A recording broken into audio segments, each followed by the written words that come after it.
Hello again. Another episode of Drinks Coach. Please follow me on @DrinksCoachUK or @VineSack on Twitter or Instagram. You're watching the Drinks Coach UK channel on YouTube. Any of the information about the wines you want from today will be in the description below. So if you're watching on a TV, just pop over to a computer or onto your mobile phone and all the info will be there for you.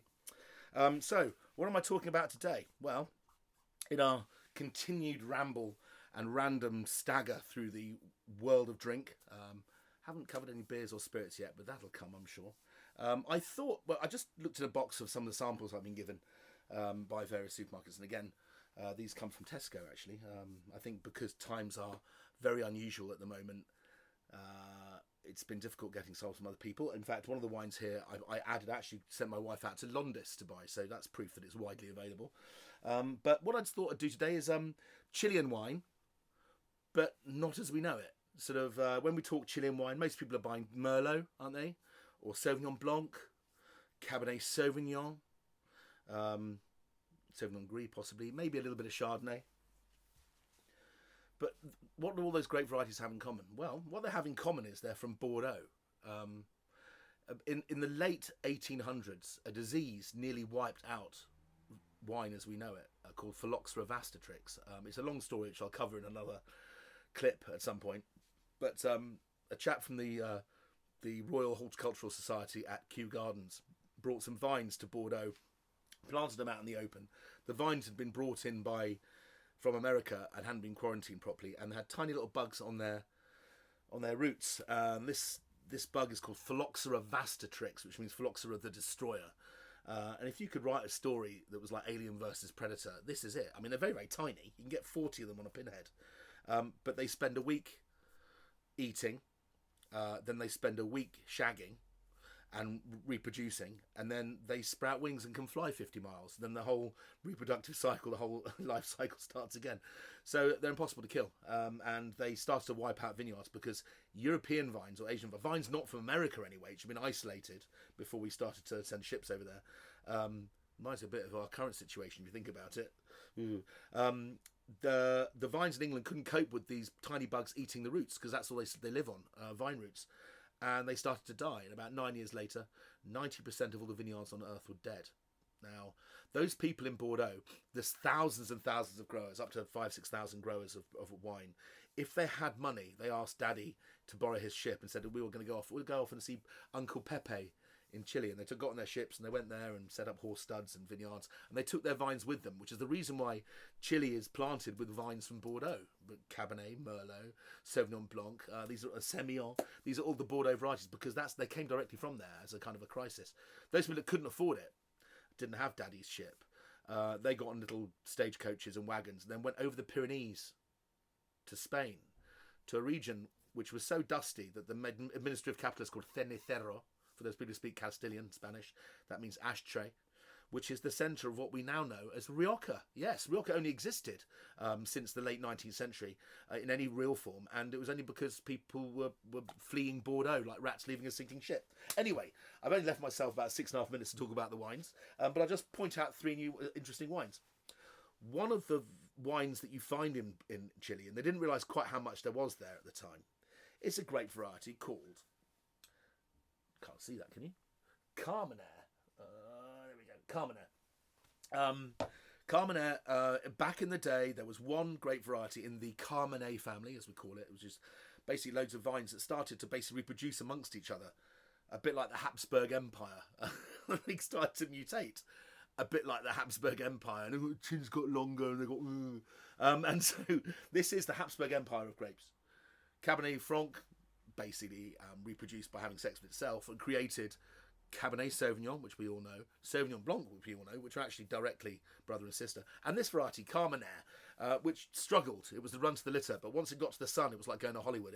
It succeeded. So Carménère now is a superstar of Chile, where it wasn't before.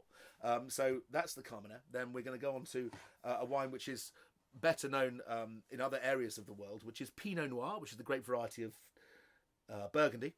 And there's a cool area halfway up Chile called San Antonio Valley, and within the Casablanca Valley. And there's a little gap between the hills which separate the Pacific Ocean from the hot, really sort of like it's kind of like a heat trap, a sun trap in the centre of Chile. You imagine down the right hand side of Chile is a big hill called Andes. On the right hand side there's a big cold ocean, very cold ocean, which is the Pacific, drawing up cold water from the Antarctic. And down the middle is this sun trap. Now, there are little gaps in the mountains on the water side which allow lots of cold air in and out. So this area is actually much cooler than the areas north or south of it. So Casablanca is really quite ideally suited for making wines which don't need as much heat as Cabernet Sauvignon, Malbec and Merlot to ripen fully. And we'll taste that in a minute. But probably the best drinkable, certainly the cheapest drinkable Pinot Noir in the world is coming from Chile right now. And then finally, we've got a little treat at the end, which I'll talk about right at the end. Okay, so this is Casillero del Diablo, world's largest wine brand now, by the way, part of Connoisseur. I think they're still sponsoring Manchester United, so I'm surprised I'm even drinking it, to be honest. Go with the cop. Okay, so I can't believe this wine is made in literally millions of bottles every year. In a lineup of Carmenere from £8 up to £58. I always pick this out as a wine that's delicious. It just shows that big brands aren't always bad.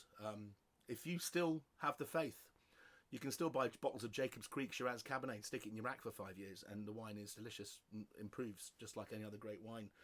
Some of those brands out there really, truly still have something special about them. And this Carmenere, what does Carmenere taste like? Well, Carmenere tastes a little bit like tobacco. It's got a little bit of what we call green capsicum character.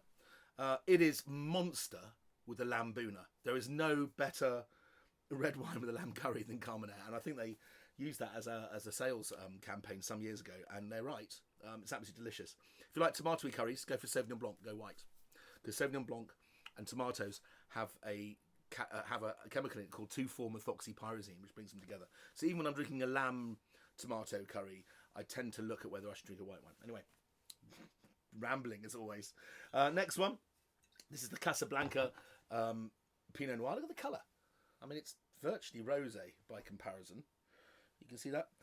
Why? Well, Pinot Noir. Why is Pinot Noir not darker? Well, a Carmenere or a Shiraz grape or a Cabernet grape is small with thick skins. So when you squeeze it, there's not much juice inside. And red wine's only made because the red skins are left in the wine to ferment and the colour comes out of the skin. The juice inside's white. The thing is that Pinot Noir is a grape that size with thin skins, and Carmenere is a grape that size with thick skins. So which one's going to have more colour? Well, it's got like 4 times more colour. So Pinot Noir doesn't have much colour, but it can still have wines with very high alcohols and lots of complexity and flavour. So don't judge a wine by its colour. It doesn't help. It's entirely dependent on the grape variety. So, 0 tannin. It's like drinking cherry juice. It feels like my gout's getting better already. Super juicy. You could drink that chilled with a nice side of fire-sided salmon. Salmon is like the 3rd biggest export of Chile, so that's pretty ideal. Barbecued fish, absolutely fantastic. Lovely and soft. Goes very well with runny cheeses as well. And I think in Tesco's, I think that's like £6, I think, possibly. Incredible value. First wine here, depends, but sometimes on offer, but you're looking around £8 to £9, £8, I think, possibly, maybe less. Coming on to the last wine. Okay, 2 more minutes. This is a wine also which is in the Tesco's finest lineup, which is called Shiraz Valley de Limari. Now, the Valley of Limari, if this is Chile, which is a long streak of, like it's like a long thin thing. At the bottom you've got penguins and shit. And at the top you've got a desert where it meets Peru and the high altitude of the Atacama. And Limari is in the Atacama desert. We're at very high altitude in some cases. The vineyards are slightly less so, but the vineyards are at least 2,000 metres, I think. But when you're up there, you're in a place which is the driest on earth. It's drier than Death Valley. It's drier than the Saudi Arabia. There are areas of the Atacama that haven't seen rainfall for over 10,000 years. It is as sterile as the moon. You can get down on your knees and lick the ground. There are no bacteria. There are no viruses. Nothing. Could have been a place to hang out right now, to be honest.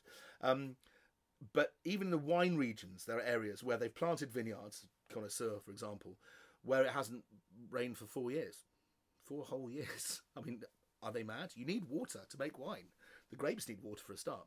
So they've actually developed a pipeline that goes all the way from the Andes, further south, I think it's 250 kilometres long, and pipes water from Lake Inca, which is between Argentina and Chile, up in the Alto Maipo, I think.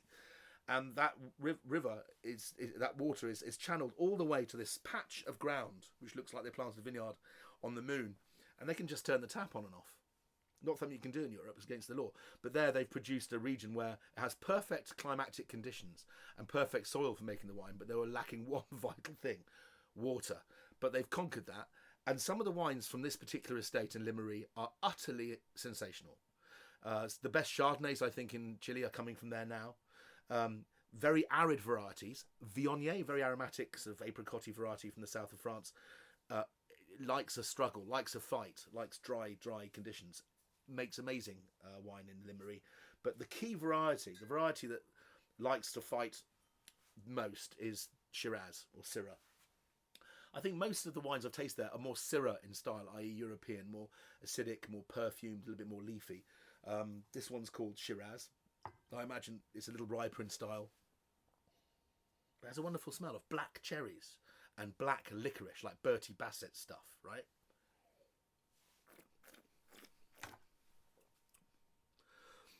Nah, I've forgotten how much that wine is. I'm pretty sure it's under a tenner. That's really delicious, I have to say. Oh, I spilled no. Has lovely acidity, a nice firm grip, like those little fish that nibble at your feet, just giving you a little kiss on the tongue. Dry, savoury, very, very beguiling, very delicious, very Moorish. But there you go. All these wines are under £10. But we've got a wine made from variety some of you may not have tried, Carmenere. Do so, especially if you like curries. Number 2, if you like Pinot Noir but you can't find one under a tenner worth drinking, try some Chilean ones. This one is very, very easy to drink and very nice chilled. And the last one, Shiraz from the Limari, from the northern vineyards of Chile. It's an absolute banger. Love it.